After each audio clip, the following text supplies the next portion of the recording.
As we close this historic summit, I want to take a moment to thank the world leaders and all the participants from around the globe who have joined together to confront the existential threat of climate change. There's no threat like it.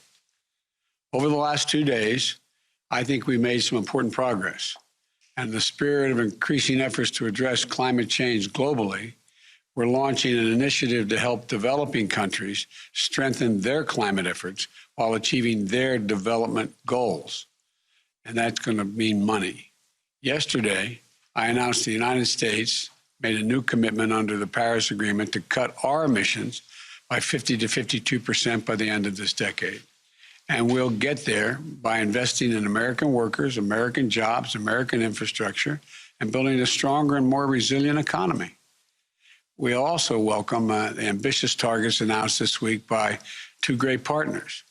My good friend, the Prime Minister of Japan, Prime Minister Suga, announced that Japan will cut emissions by up to 50% below the 2013 levels, almost doubling their current target. Prime Minister Trudeau, another good friend from Canada, will reduce emissions by as much as 45% below the 2005 levels. These announcements came on top of a demonstrated leadership and strong existing targets set by the European Union and the United Kingdom.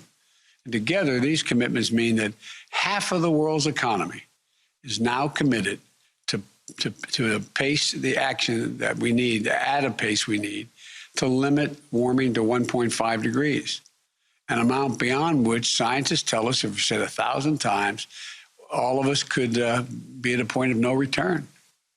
We also heard encouraging news, announcements from Argentina, Brazil, South Africa, and South Korea.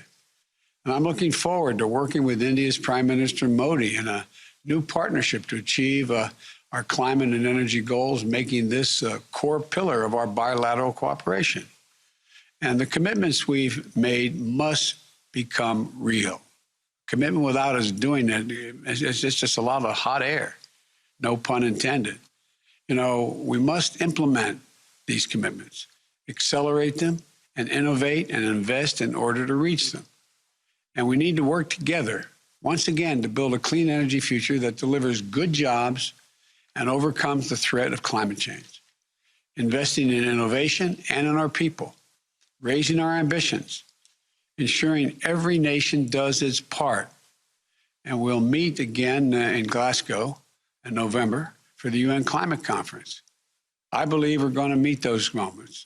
I think we're going to meet the moment that we've all been talking about, to make this commitment and to keep the commitment.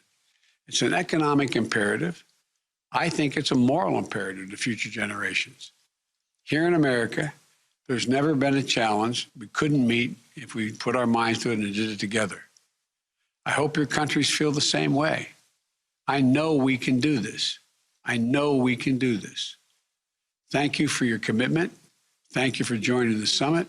And thank you for stepping up to confront this crisis before it's too late.